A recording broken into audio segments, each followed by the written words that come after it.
போன வருஷம் பார்த்தீங்கன்னா நாங்கள் கிட்டத்தட்ட ஒரு 50,000 கிலோ அரிசி கொடுத்தோம் போன லாக்டவுனுக்கு. ஐயா வந்து தொடர்ந்து எங்களை காண்டாக்ட் பண்ணாரு. எங்களால் கொடுக்க முடியல அந்த டயத்தில், சந்தர்ப்ப சூழ்நிலையா இல்லை இந்த வாட்டி பண்ணுறதுக்காக கடவுள் எங்களை ஒத்தி வச்சாரான்னு தெரியாது. இந்த வாட்டி பண்ண ஐயா போன வருஷம் நீங்கள் பண்ணீங்க, எங்களை இந்த வாட்டி பண்ண முடியாத சூழ்நிலை ஆயிடுச்சு அப்படின்னாரு.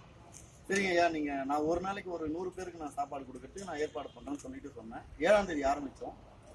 கிட்டத்தட்ட இன்னைக்கு வரைக்கும் பார்த்தீங்கன்னா ஒரு 2000 பேர் வரைக்கும் இது வரைக்கும் சாப்பாடு கொடுத்துருக்கோம்.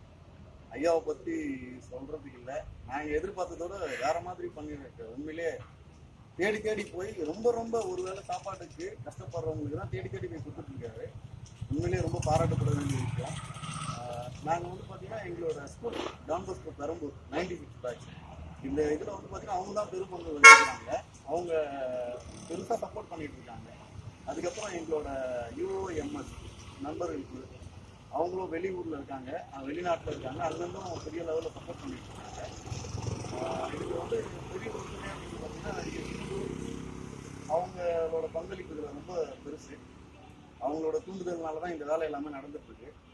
எங்கள் டீமில் பார்த்தீங்கன்னா பாஸ்கி, சபா, வசந்த், அதுக்கப்புறம் சாரி, இவங்களாம் போன வருஷம் நாங்கள் இறங்கி பண்ணோம். இந்த வருஷம் அவங்களோட பேக்ரவுண்டாக சப்போர்ட் பண்ணிட்டு இருக்காங்க. இப்போ இதெல்லாம் பண்ணுறது எங்கள் ஆஃபீஸில் இருக்கிற பிரதர்ஸ், எங்களுக்கு வந்து பிகாஸ் ஃபேமிலி 10th ஃபார்மசி அவங்கெல்லாம் பார்த்துட்டு அவங்க வந்து பார்த்தீங்கன்னா இன்றைக்கி ஒரு 1000 மாஸ்க் வந்து இந்த டாப் கொடுக்குன்னு சொல்லியிருக்காங்க. அவங்களுக்கும் மிகப்பெரிய நன்றி. தேங்க்யூ.